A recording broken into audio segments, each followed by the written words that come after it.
Good night, ladies and gentlemen. This is Naram Promotions, the Real Deal podcast show, and we're here tonight to talk about immigration. It's more.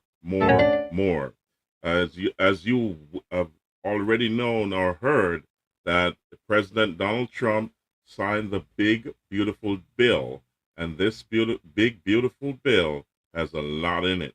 So yeah, I will recap on that, but this bill targets or will, as we have heard, there's going to be higher USCIS, that's United States Citizenship and Immigration Services fees. They will go up exponentially. ICE raids will skyrocket. Deportations are on the forefront, and they will be doubled, tripled, and quadrupled. Also, we've been told that there's a lot of scrutiny for those who are here seeking citizenship. There's a lot of scrutiny for those who have green cards, especially if you travel. Please stay within the ambits of the law of your green cards. Don't overstay your time, guys, and you got to listen carefully for those tips. Also, we're going to touch on a few areas, or give you 5 things that you should know when you're traveling as a green card holder. So I'm going to remind you of the big beautiful bill. So let's go, ladies and gentlemen. Let's bring that to the stage, and here we go. Let's start that video to remind you of the big beautiful bill. This was signed into law. Here we go.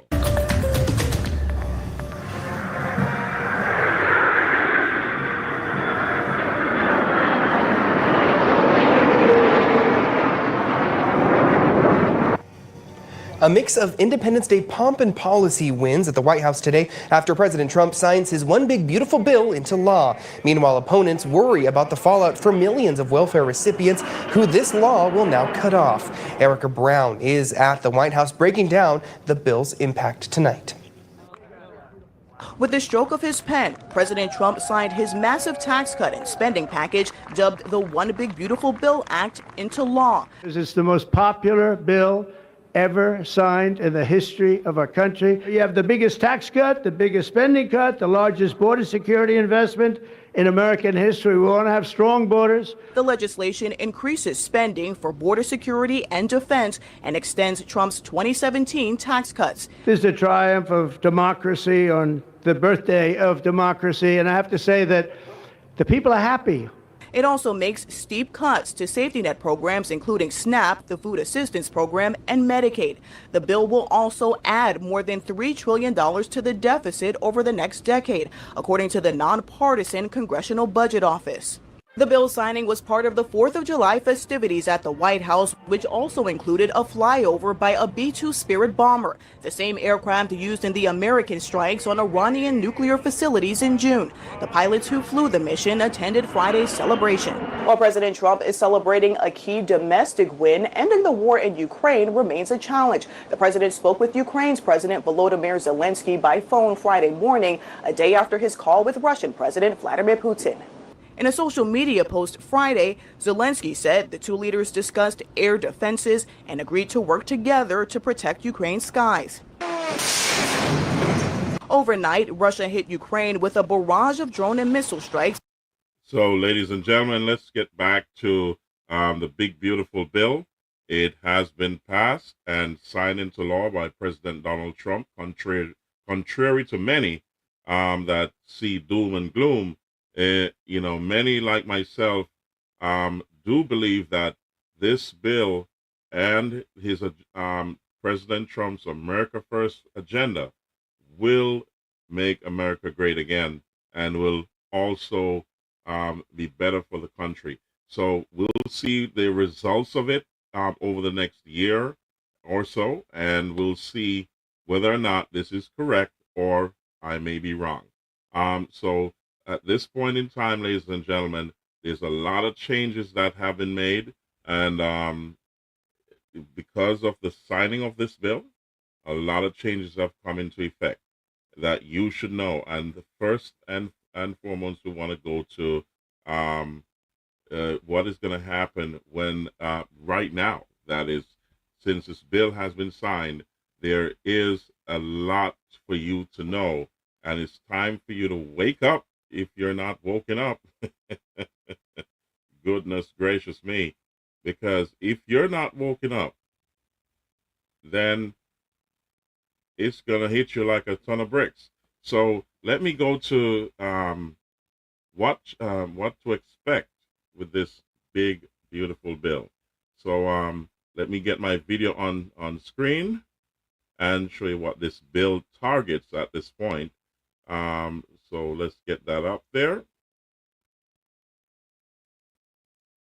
Well, here we go. So here we go, ladies and gentlemen.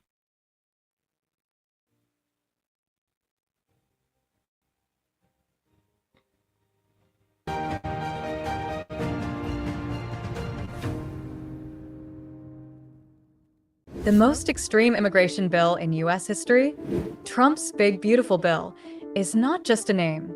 It's a weapon.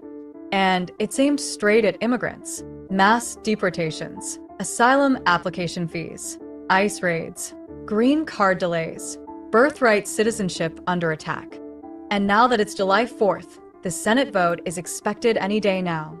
This means the time to act is extremely limited. What happens next could change your immigration future forever. Let's go through everything you need to know before it's too late. What is the Big Beautiful Bill? The official name is H.R. 1, a broad spending bill, but inside it are harsh and far-reaching immigration policies. It's being called Trump's Big Beautiful Bill because it fulfills many of his second-term promises.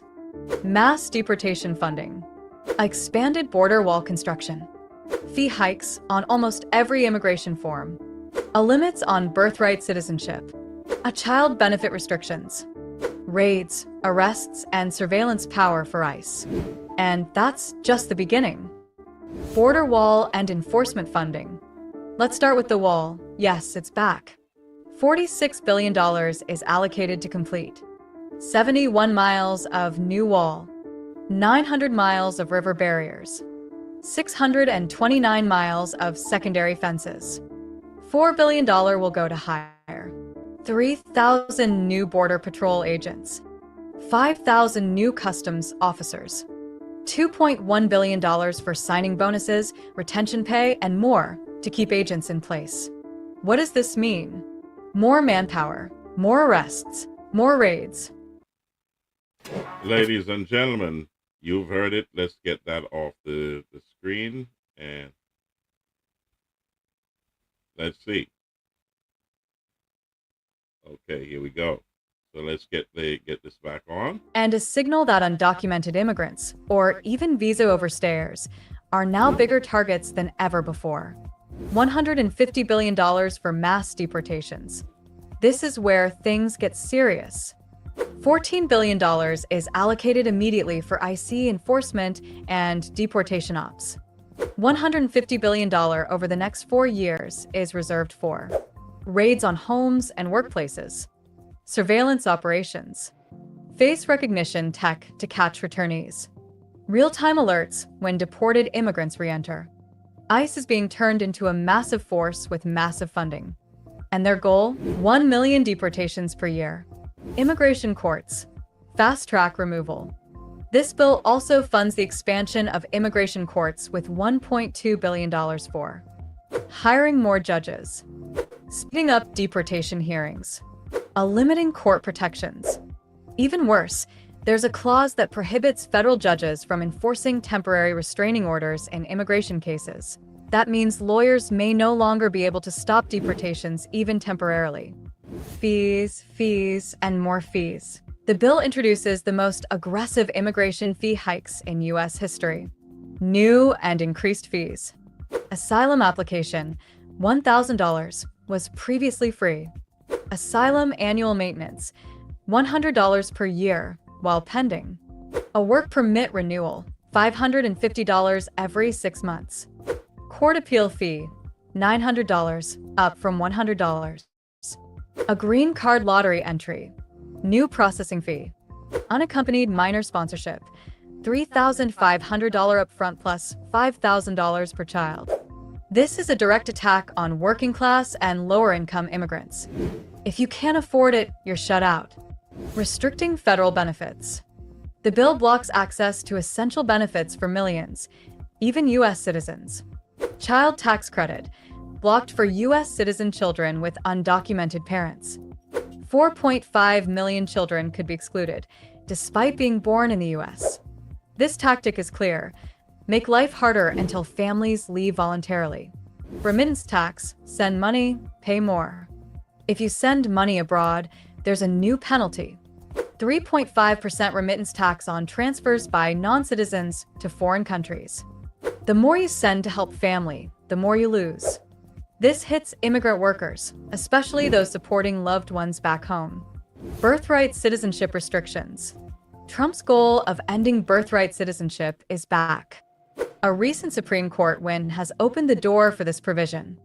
In states that opt in, children born to non-citizen parents may no longer receive automatic citizenship. State-by-state enforcement. Federal courts would be blocked from intervening. This would affect tourists giving birth in the U.S., temporary visa holders F1, H1B, etc., undocumented immigrants, even some lawful residents, children under surveillance. Even kids aren't spared. DHS must conduct gang and criminal checks on children as young as 12. Tattoo checks and biometric scans will be used on unaccompanied minors. Sponsor households will also be screened, including their immigration status. Sponsor fees could reach $5,000 per child. Result: fewer people will come forward to sponsor children, leading to longer detention in shelters and government custody. What you should do now. If you're undocumented, a green card holder, or in the middle of any immigration process, here's what you can do. Meet with an immigration attorney immediately. Explore legal options before enforcement ramps up. If you have a green card, apply for U.S. citizenship. Processing times are still manageable, 6 to 8 months now versus 2+ years later. If you're eligible to file for adjustment of status, do it now, before new fees and barriers take effect. If you have DACA, TPS, or a pending asylum case, prepare for possible legal changes and new annual fees. Hidden costs. This bill could hit $1 trillion. Here's what most people are missing. While the bill officially sets aside $150 billion for deportation enforcement over 4 years, independent analysts believe that's just the beginning. According to a recent Cato Institute report, the true cost of implementing Trump's big, beautiful bill could approach $1 trillion over the next decade. Why? Because the Congressional Budget Office didn't account for downstream costs like detention, court operations, surveillance infrastructure, and legal challenges. In fact, once everything is included, ICE could become the most heavily funded law enforcement agency in the country. This isn't just about immigration anymore. It's about permanently reshaping how the U.S. funds and enforces deportation on a massive scale. Summary: what this bill really means. This isn't just a funding bill. It's a full-scale strategy to reduce immigration through pressure, poverty, and fear.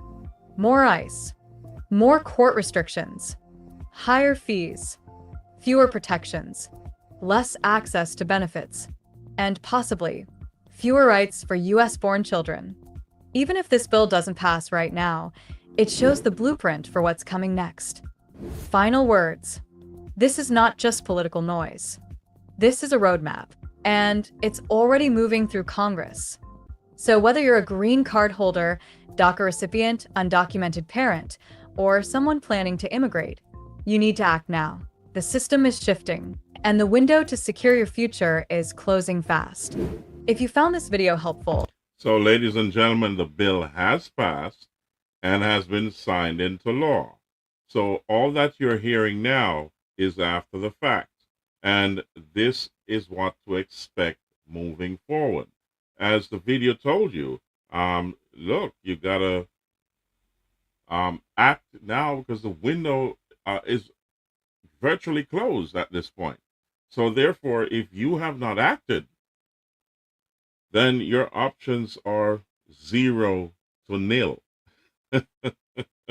Goodness gracious me.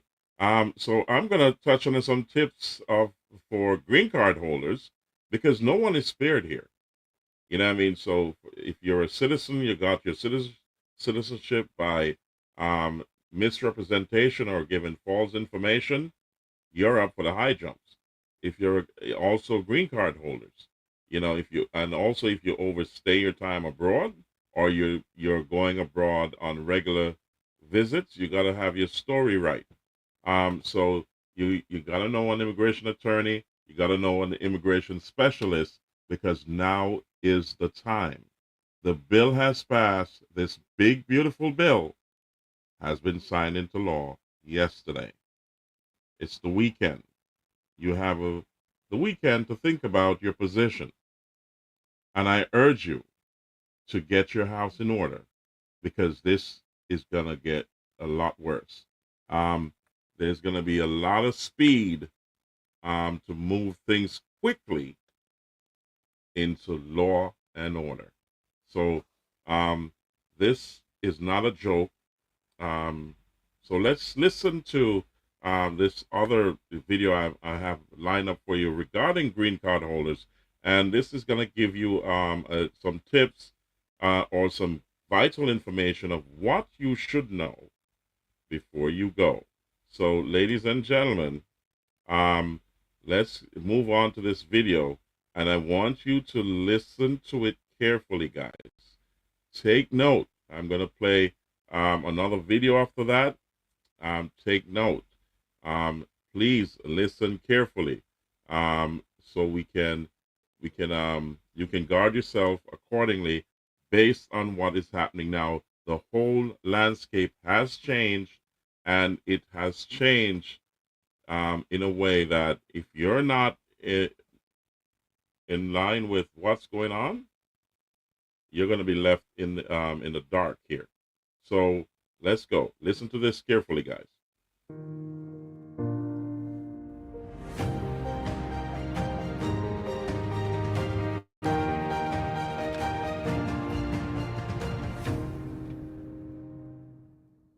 Critical travel rules for green card holders in 2025. A complete guide to new U.S. reentry scrutiny and residency requirements.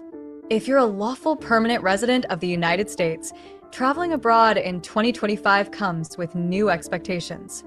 In this video, we're walking you through 5 new travel rules that can determine how smoothly or how stressfully you re-enter the U.S. with your green card. Today's video is especially important for anyone planning to travel abroad on a green card. Whether you're going for 10 days or 10 weeks, the rules around proving you haven't abandoned your permanent residency have changed. Let's break it all down, clearly, calmly, and factually. Rule number 1. Intent to reside now overrides trip duration. For years, the basic guideline was simple. Stay abroad for less than 180 days, and you're safe. But in 2025, CBP and USCIS are placing increased weight on your overall lifestyle pattern, not just how long you were gone. That means that intent to reside test has become the key factor in determining whether you've maintained your U.S. permanent residency. What CBP now looks at: do you maintain a valid U.S. residential address? Do you have active U.S. bank accounts and bills in your name? Are you employed, self-employed, or enrolled in school in the U.S.? Do you file U.S. taxes as a resident? Looking for Okay, let's get that off the screen and continue this video. So keep watching, guys, and I say, do you return listen. frequently but without a clear home base?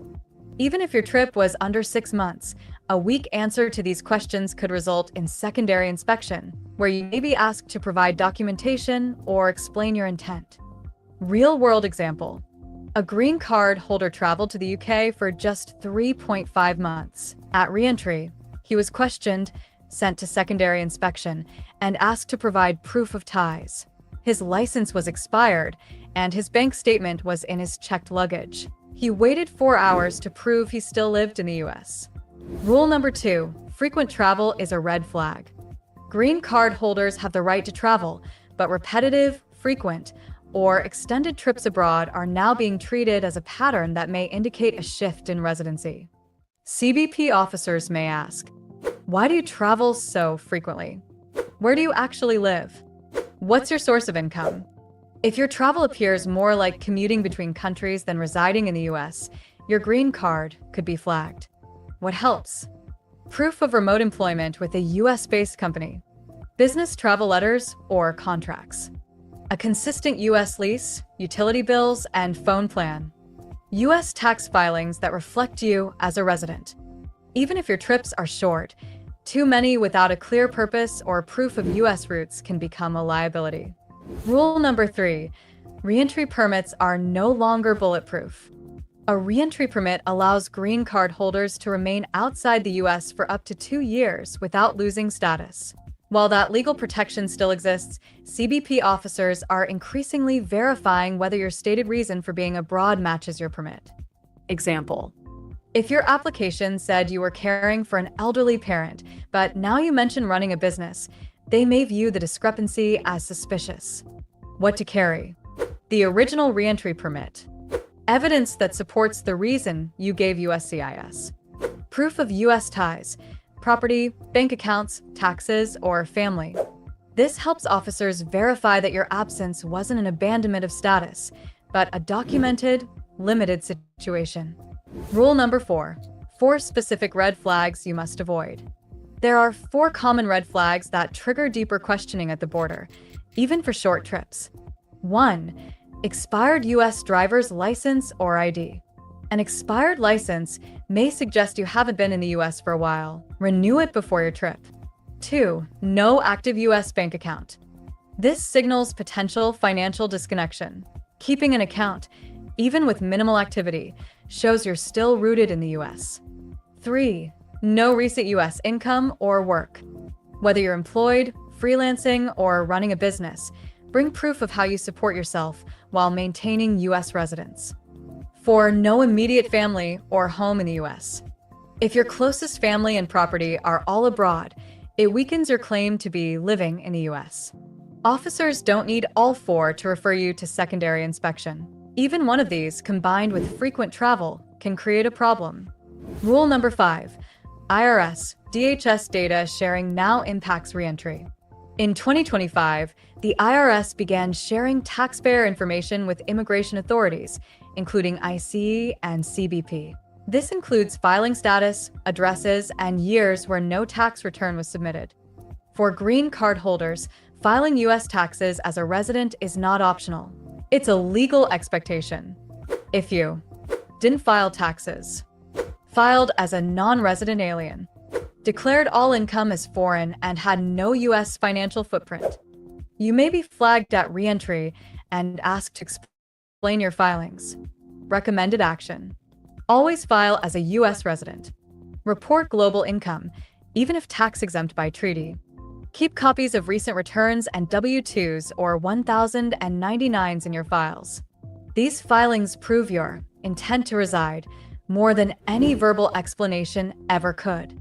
Bonus rule: be prepared for digital screening. US border officers are legally allowed to inspect phones, laptops, and tablets without a warrant. Although rare, these inspections can involve a looking at social media, a reading messages or emails, a checking your photos, calendar, or browsing history. Officers may ask for passwords. Refusing isn't illegal, but it can result in the device being detained or your reentry delayed. Digital safety tips: travel with a clean phone. A logout of personal accounts or delete sensitive data. Store all essential documents offline or in hard copy. Disable fingerprint/face unlock to avoid accidental access. Summary of all 5 rules. Let's recap. 1. Intent to reside now outweighs trip duration. 2. Frequent travel may trigger additional questioning. 3. Reentry permits are scrutinized for consistency. 4. Red flags like expired IDs or no bank account may delay your entry. 5. IRS data now plays a role, so tax compliance is essential. Final thoughts. Green card travel in 2025 isn't restricted, but it's under a new level of scrutiny. Even if you're traveling for valid reasons, your paperwork, patterns, and digital footprint must reflect that you still live in the United States. If you like this video, don't forget to hit like. So, ladies and gentlemen, let me move to another video to inform green card holders of some of the things to expect before I comment. So, things have changed, and I need you to get all the information that you need to guard yourselves and to get yourself in line with this new administration.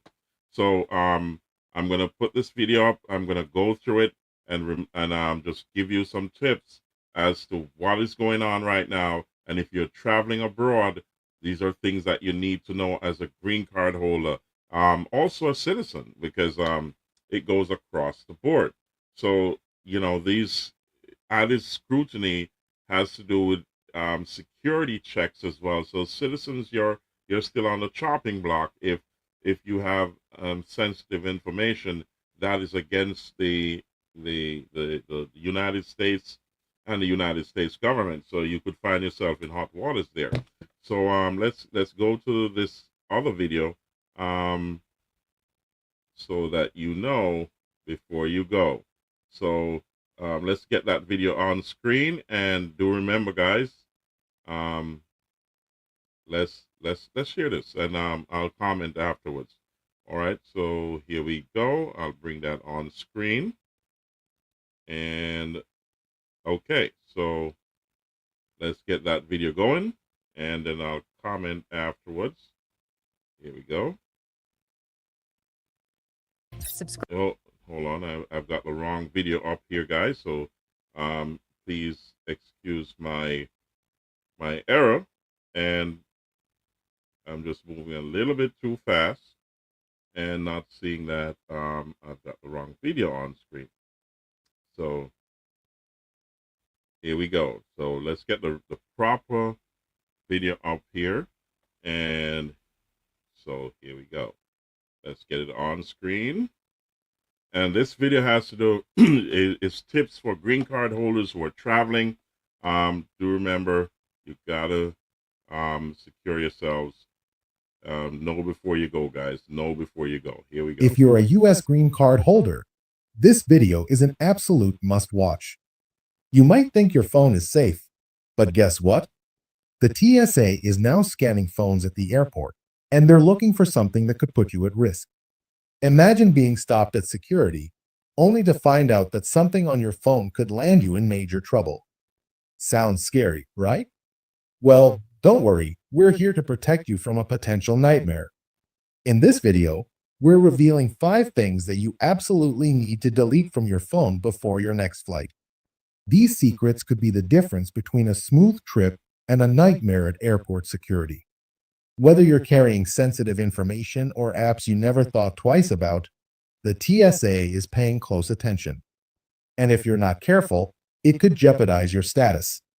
Time is ticking. This is information you can't afford to ignore. Every green card holder needs to be aware of these steps to avoid unnecessary headaches, or even worse, being flagged or delayed. So, what are these 5 things? You'll have to watch the video to find out, but trust me, you're going to want to hit like and subscribe right now. This is something no one is talking about, and you don't want to be caught unprepared. Don't risk it. Hit that like button before it's too late, and stay informed. Your next flight could depend on it. You've heard the phrase, knowledge is power, right? Well, when it comes to traveling as a U.S. green card holder, this couldn't be more true. Imagine this. You're about to board your flight, feeling all set, and then you're stopped at TSA for a random check. You think it's routine until the officer asks you to unlock your phone. It's not something anyone expects, but this is happening more often, and for green card holders, it could be a major cause for concern. In the past, the idea of airport security examining your phone seemed like a far-fetched scenario.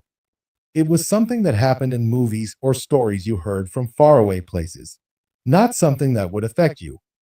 But now, TSA is specifically targeting phones during security checks, and this could impact your travel experience, and even your status as a green card holder if you're not careful. So, What should you do about it? What steps can you take to ensure you're not caught off guard? The answer lies in your phone, and more importantly, in the things you have on it. Let's talk about why it's crucial to clean up your device before you head out the door. For years, TSA has had the authority to search electronic devices, but the process has now become more routine than ever. While most people are still under the impression that only suspicious items or dangerous goods are of concern at security, what you have stored on your phone could raise red flags in the eyes of airport security, especially if you're a green card holder. The sad truth is that sometimes a simple app, photo, or message can make TSA agents take a much closer look at your device, and that could result in long delays, questioning, or even further inspection. In some extreme cases, it might even cause your entry into the country to be delayed or denied. This is a reality green card holders are starting to face more and more, especially with the increasing scrutiny of digital devices. If you're traveling frequently or just trying to get through airport security as quickly as possible, knowing exactly what to delete or hide on your phone before a flight could be the difference between a smooth trip and a stressful experience. Now, let's get into the first thing you absolutely must delete from your phone: unnecessary personal information. When TSA screens your phone, they're not just looking for dangerous materials. They're also looking for anything that might indicate a potential risk to national security or something that might make you look suspicious. For example, if you have sensitive personal details, like bank account information or other financial data stored in an easily accessible note or document, it might raise questions.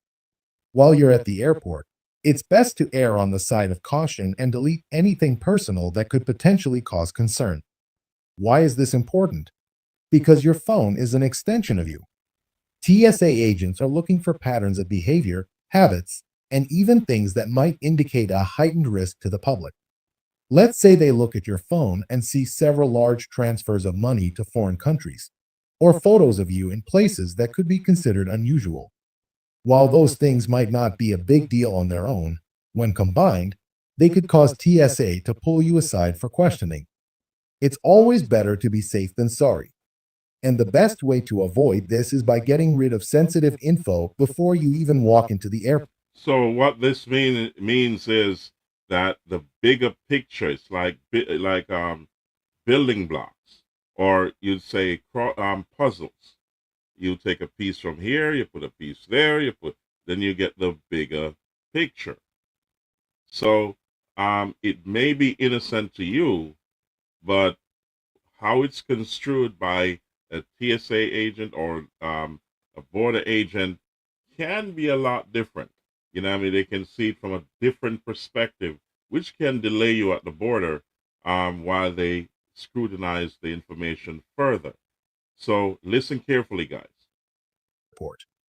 Next up, the second thing you should delete: old or controversial messages. Now, we all have group chats with family and friends where some topics may not be the most appropriate for the TSA to see. Whether it's a heated conversation about politics, a controversial opinion shared with a friend, or even just a private exchange of jokes, messages can be a huge red flag during a phone inspection. This isn't about censorship. It's about keeping your phone clear of anything that could potentially complicate your travel experience. And you don't take that lightly, guys. So sometimes we crack jokes and spread, certain kind of information that may seem anti-Semitic, or it could be construed as plotting against the government, or it could be looked at in the context of terrorism. You got to be careful. So you may do this as a joke. However, it's not a joke when you get to the border. You get what I'm saying? So you got to listen carefully. Let's continue. TSA agents are trained to look for red flags, and what might seem like an innocent exchange to you might be interpreted very differently by someone else. If your phone is flagged, you could be questioned about the nature of your conversations, the people you're communicating with, or even the tone of the messages. It's always safer to delete any old, controversial, or heated messages that might raise eyebrows before heading to the airport. And here's the third thing you must delete: suspicious or controversial apps. Think about the apps on your phone.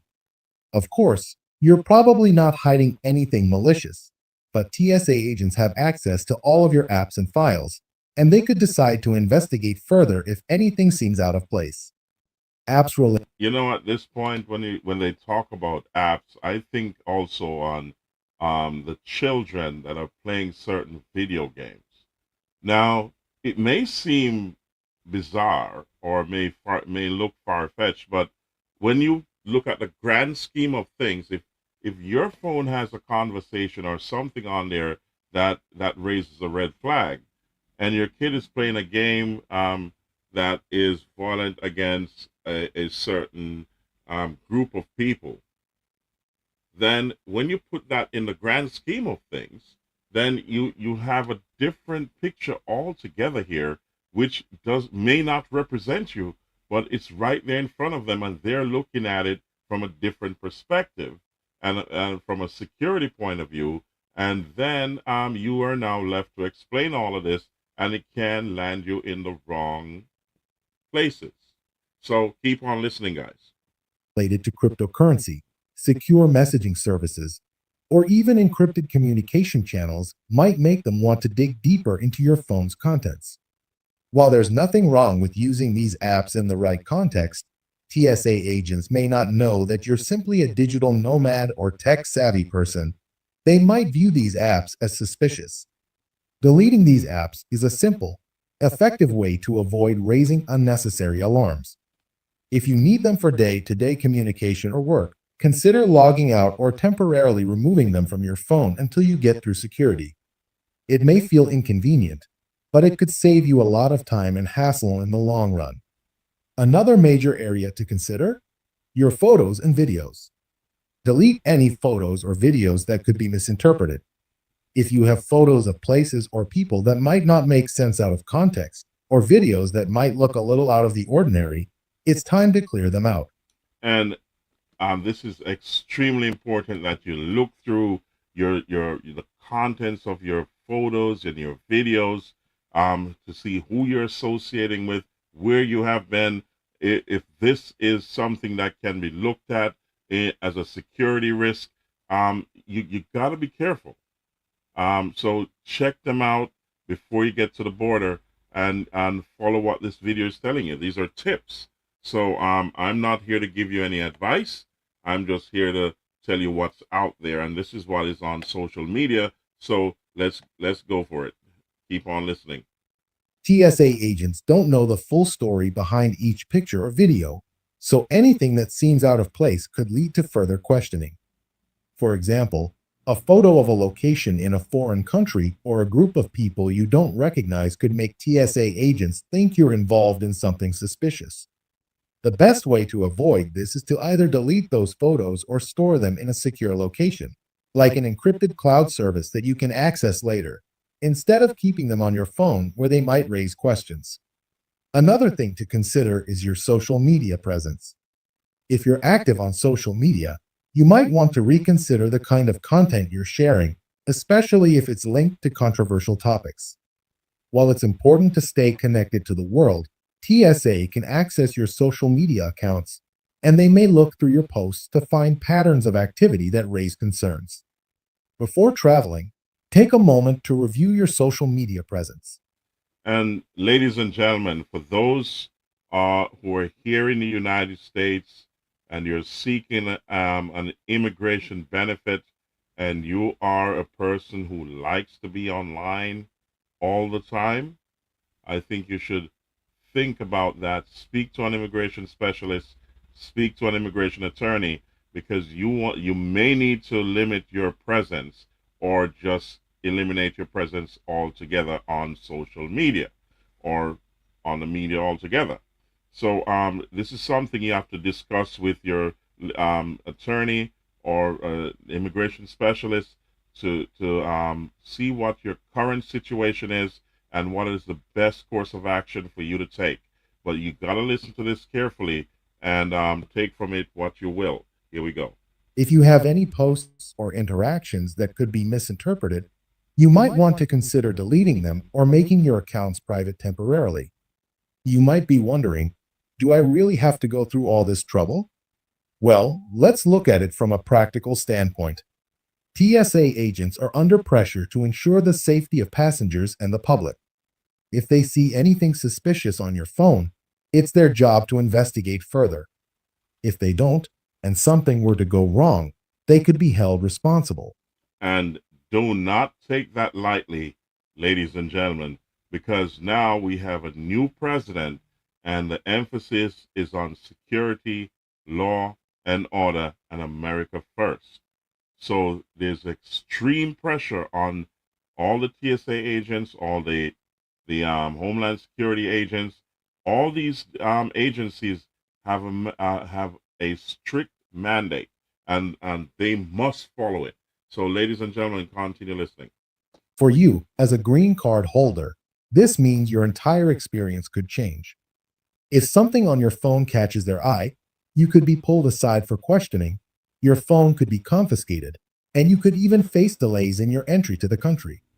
You have to remember that while most people are never flagged, it only takes one small red flag to make things take a turn for the worse. The last thing you want is to miss your flight or have your status questioned, especially when a little preparation can go a long way.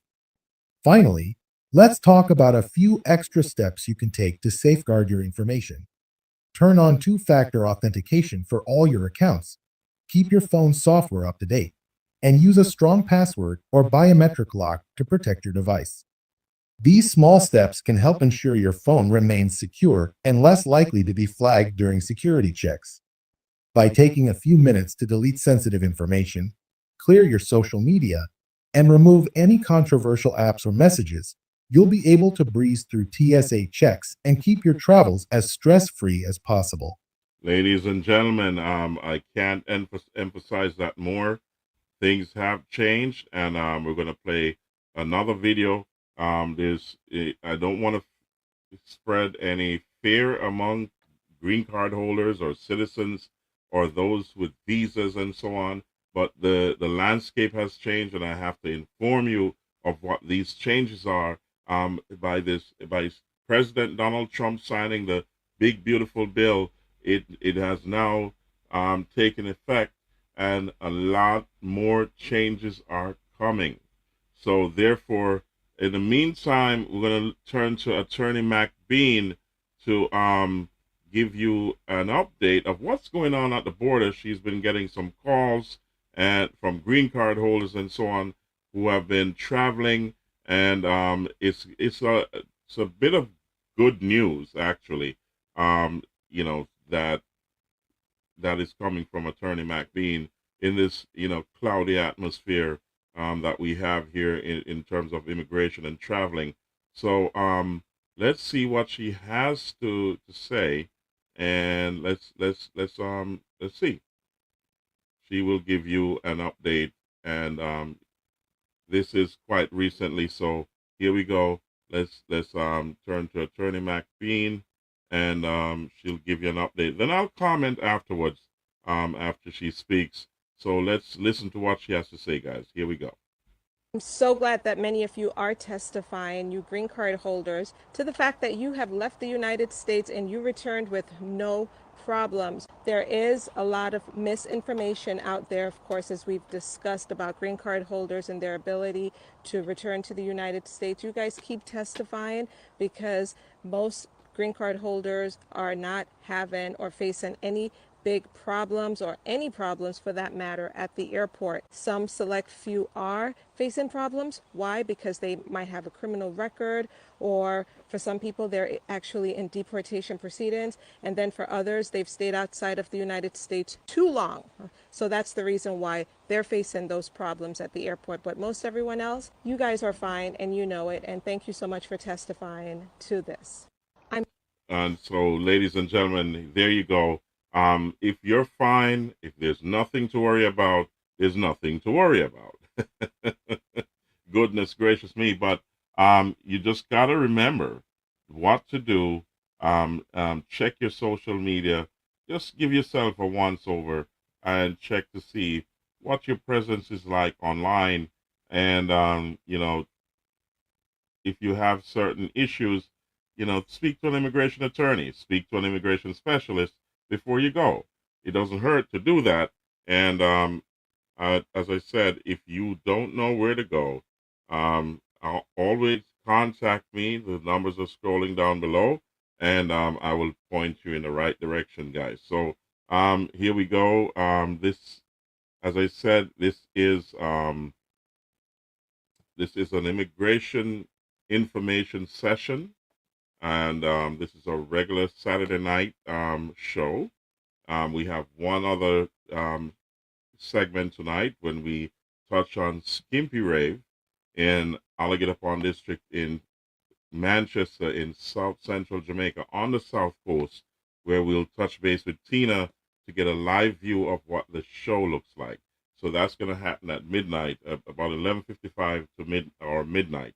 So stay tuned, like, share, subscribe, comment, and click that notification bell. So just remember, guys, we're here for you.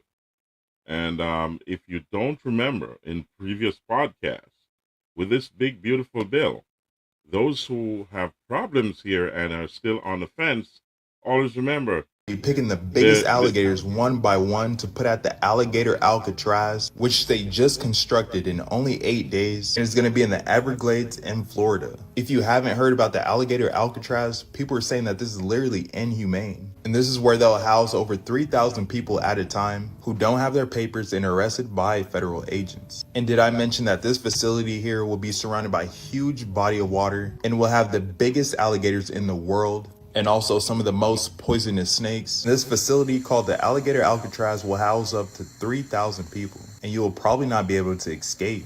And the chances of escaping something like that is extremely minimal. But go ahead and let me know, what do you guys think about all this? Are they doing too much? So, guys, if you're still on the fence and you're here and you have a problem, speak to an immigration attorney, speak to an immigration specialist. As you heard, and that is Alligator Alcatraz, and they're gonna keep adding, I think, increments of 500 beds until they get to about 5,000 beds there. So this is in the middle of the Everglades, guys, and they built that in a very short time, in a matter of days. And now with new funding, a lot more going to pop up in some places that you don't want to be. So I urge you, speak to an immigration attorney, speak to an immigration specialist. If you have an issue, this is not the time to be playing around and procrastinating. Make a decision. So you need to make a decision, because one of these places will be your best friend if you're on the wrong side of the law. So I'm not fear mongering. I'm just speaking in reality to those who know what their situation is, and if your situation warrants that you should be deported, or you're called to an immigration court because of an issue, and those issues can get you deported. Time to act, and time to make a decision. The window has closed. The president signed the big, beautiful bill into law yesterday, and he's not joking. This is now real. So, ladies and gentlemen, thank you for being here tonight. We will see if we can get DJ Latta on the show later on. Whilst we're checking out Skimpy Rave. If you have a heart problem, you don't want to be on the. You don't want to be looking. Goodness gracious me. So that's a disclaimer. You know what I mean? So later on, we'll see if we can get DJ Latta on the show. He's traveling internationally. We say big up to all the Naram family across the globe, especially in Europe. And you'll see them soon. As I said, we have a lot more lined up for you on Sunday, Monday, Tuesday, and so on. So you just like, share, subscribe, comment, click that notification bell. Just click the notification bell. Subscribe. Just click it right now. Just click. subscribe and let this family-friendly show grow. So we thank you for being here, and God bless you all. And we'll see you a little bit later while we cover Skimpy Rave in Alligator Pond District in South Central Jamaica. That's in Manchester. So thank you guys for being here.